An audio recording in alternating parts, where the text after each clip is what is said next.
नमस्कार। भूमि न्यूज पलामू के विशेष कार्यक्रम वर्तमान में आप सभी सुधी दर्शकों का स्वागत है।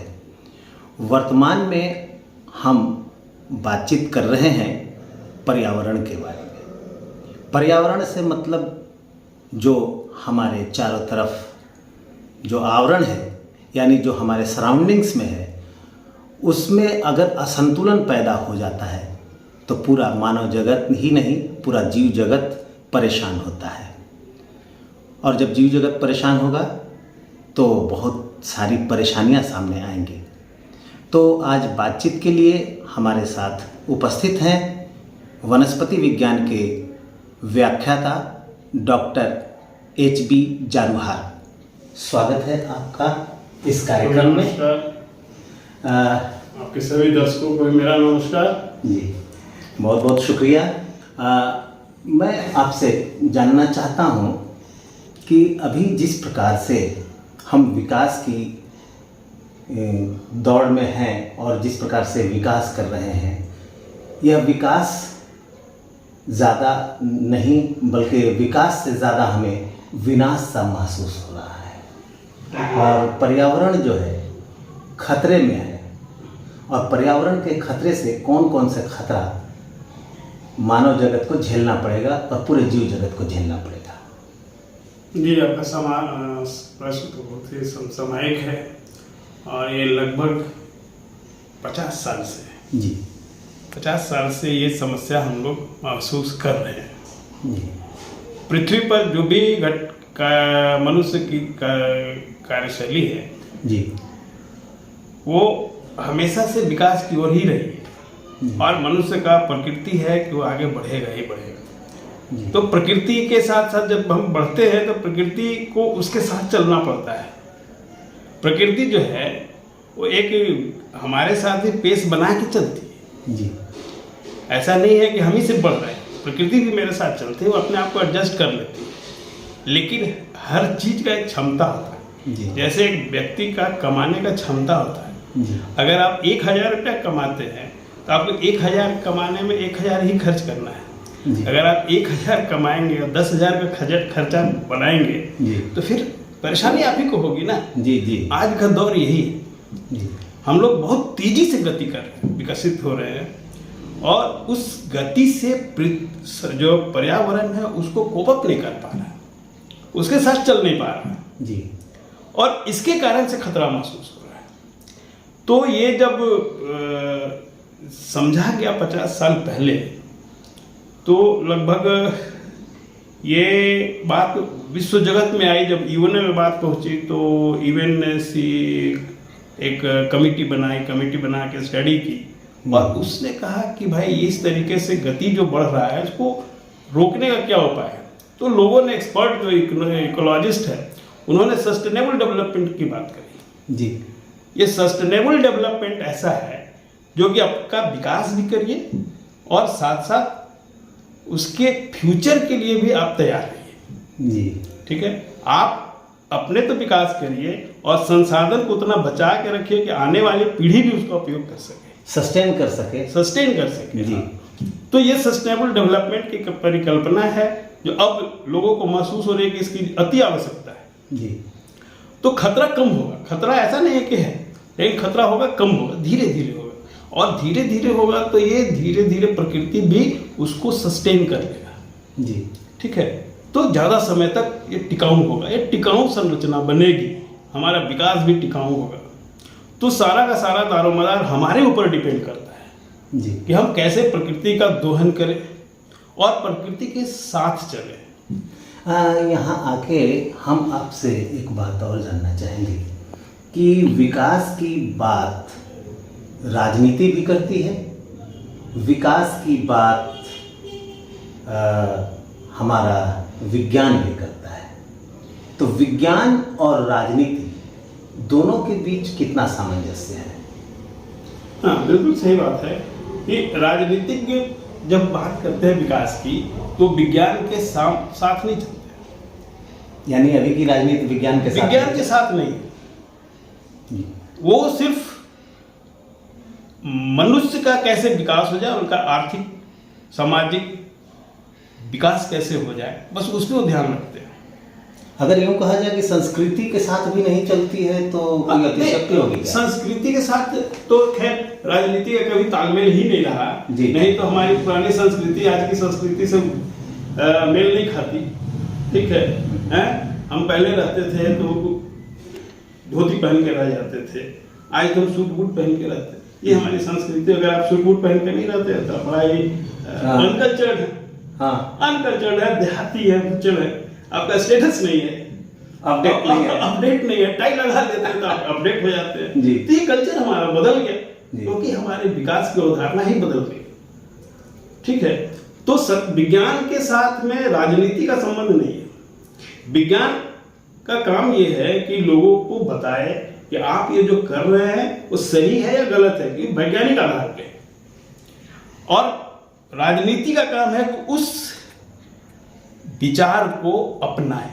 अगर वो अपनाता है तो वो राजनीति के साथ उनका सामंजस्य बैठ जाता है विज्ञान के साथ में, तो वो बोलते हैं वैज्ञानिक तरीके से काम कर रहे हैं। जैसे अभी सस्टेनेबल डेवलपमेंट की बात हो रही है तो ये वैज्ञानिक के सामंजस्य के साथ हो रही है जी, कि भाई ऐसा जैसे एक उदाहरण के लिए आपको बताते हैं कि अभी पेट्रोल का यूज हो रहा है, पेट्रोल डीजल का यूज होता है जिसको फॉसिल फ्यूल कहते हैं। ऊर्जा का प्राइमरी सोर्स अभी बने मनुष्य के विकास के लिए वही है, ठीक है। लेकिन अब कहा जा रहा है कि इसका विकल्प सोर्स निकालिए, तभी आप कहे कि फॉसिल फ्यूल कितने साल, 300 साल 400 साल, इसके बाद फिर तो रिजर्व खत्म हो जाएगा, रिन्यूएबल है नहीं, तो 400 साल के बाद फिर आप करेंगे क्या जी। और उसना में इतना आप इमिशन करेंगे CO2 वगैरह कि ऐसे भी आपका पर्यावरण जो है वो इतना दूषित हो जाएगा, आप रहने लायक नहीं रहिएगा। तो 400 से बाद आपके एग्जिस्टेंस का भी खतरा है, ठीक है। पर्यावरण के असंतुलन से आपके एग्जिस्टेंस को खतरा हो जाएगा, आपकी फसल क्रॉप सिस्टम खत्म हो जाएगी, आपका लिविंग टेम्परेचर इतना पृथ्वी का बढ़ जाएगा कि आपको रोग इतने सारे हो जाएंगे, पेस्ट इतने बढ़ जाएंगे कि आपके स्किन डिजीज होने लगेगा, हार्ट प्रॉब्लम होगा, पोल्यूशन के साथ साथ बढ़ेगा ना जी, तो आपके शरीर को भी नुकसान पहुंचाएगा, सारे प्राणी जगत के लिए, लिविंग सिस्टम के लिए वो एक खतरनाक स्थिति होगी 400 साल तक, अगर आप इसी तरीके से विकसित करते रहे। क्योंकि आप एक उदाहरण के लिए लीजिए कि कार्बन का एमिशन जिससे टेम्परेचर बढ़ रहा है जी, ग्लोबल वार्मिंग जिसको हम बोल रहे हैं जी, 100 साल में जितना टेम्परेचर बढ़ा जी, अगर उसका तुलना किया जाए कि पिछला 1 डिग्री टेम्परेचर कितने साल में बढ़ा था, तो उसका 100:1000 है जी। मतलब पिछले 1000 साल में 1 डिग्री टेम्परेचर बढ़ा था, वो अब 100 साल में बढ़ गया। बहुत ही खतरनाक समझ सकते हैं आप कि आप कितना 9900 साल तेजी से बढ़ गए, तो आपका जीवाश्म ईंधन में कितना दिन का बचेगा, वो तेजी से खर्च हो जाएगा। आप विकल्प खोज नहीं रहे, तो वैकल्पिक ऊर्जा खोजने लगा। तो अगर वैकल्पिक ऊर्जा का साधन कौन बताएगा, वैज्ञानिक ही बताएगा। तो वैज्ञानिक का ही प्रादुर्भाव है कि आप वैकल्पिक ऊर्जा की ओर बढ़ रहे हैं, ठीक है। पूरे विश्व में एक है कि भाई अब फॉसिल फ्यूल के एमिशन को कम करना है। 2030 तक जो स्थिति है वो एक जो पिछले 2000 के पहले तक था, मैंने 2000 तक का स्थिति जो कार्बन एमिशन की थी उसको 2030 तक अचीव करना है, ठीक है। 30 साल का हमको गैप को फिल करना है। तो उसके लिए वैकल्पिक ऊर्जा के लिए पवन ऊर्जा है, सोलर एनर्जी है और टाइडल एनर्जी है, बहुत सारे एनर्जी के स्रोत है, ठीक है, उनको अपनाना है। अब फॉसिल फ्यूल की जगह पे हाइड्रोजन एनर्जी आ रही है, तो वो भी एक बहुत बड़ा स्रोत बनेगा, लेकिन उसकी परिकल्पना अभी भी डूबियस है। पूरा वैसा नहीं है कि वो ग्रीन एनर्जी है, उसमें भी एमिशन होगा कार्बन का, उसमें भी उत्सर्जन होगा, सब कुछ होगा।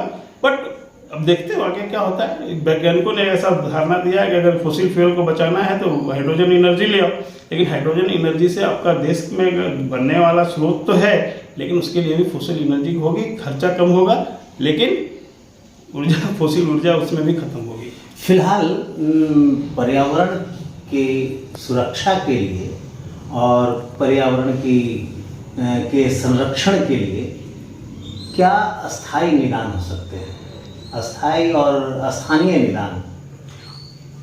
सबसे बड़ा अपने आप को जागरूक करिए, जागरूकता यहाँ जागरूक बनिए, पहले खुद अब जागरूक बनिए जी, उसके वैज्ञानिक पहलू को जानिए जी, और लोगों को जागरूक करिए, समाज जागरूक हो जाएगा तो देश जागरूक हो जाएगा, देश जागरूक हो जाएगा तो खुद ब खुद समझ जाएगा कि जैसे आपको एक उदाहरण के लिए बताते हैं कि मान लीजिए मलेरिया बीमारी है जी, ठीक है।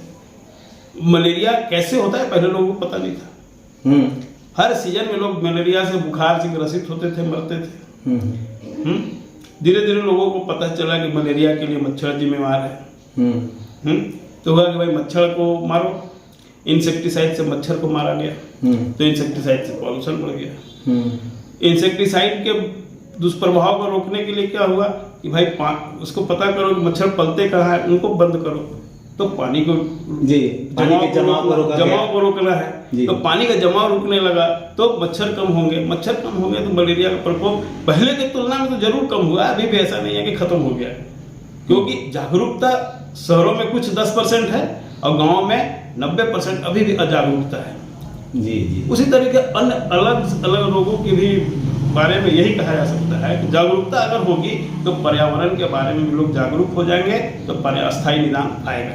अच्छा, ये चलते चलते अगर हम ये बात जानना चाहें कि पर्यावरण से संबंधित जो हमारी चारों तरफ है, नदी है, पहाड़ है, संसाधन है, प्राकृतिक संसाधन है, उन संसाधनों का हम कैसे संरक्षण कर सकते हैं? क्योंकि पहाड़ों के टूटने से भी तो कुछ असर हो रहा है, जंगलों के कटने से भी कुछ असर हो रहा है। पहाड़ जैसे टूटा तो उसके कारण कहीं बारिश हो रही है, कहीं बारिश नहीं हो रही है। पहाड़ टूटने से तो बारिश का संबंध नहीं है, बल्कि अति बारिश से ही पहाड़ टूटने का संबंध है। नंबर 1, नदियों का जो लुप्त हो रहे नदी, उसके पीछे कारण है कि आप कचरा प्रबंधन नहीं कर पा रहे, डंपिंग कर रहे हैं उसमें जी, ठीक है। और जितने भी विकास कार्य हो रहे हैं उसके सारा गाद जो है वो सारा नदी में ही जा रहा है, तो नदी के तलवट भी भर रहे हैं, धीरे धीरे श्रिंक होते जा रहा है, वन कट रहे हैं, तो ये तो विकास के कारण ही सारा हो रहा है। तो ये जो व्यवस्था है उसको जस्ट रिवर्स जब तक आप आइएगा नहीं तब तक ये तो बचना मुश्किल है जी, ठीक है। नदियों को साफ कराने का जिम्मा है, खर्चीला है, तो सरकारें इस पर ध्यान नहीं देती है। जो आएगा करना पड़ेगा, बिकॉज सरकार का जिम्मा है 5 साल जी, वो 5 साल के जिम्मा पर आती है। 5 साल के बाद आप रखोगे नहीं रखोगे हैं, तो जो आएगा तो देखेगा समझेगा। जी, हम आज वोटर कहता है कि भाई हमको तो तुम कुछ दिए नहीं तो वो क्यों रखे।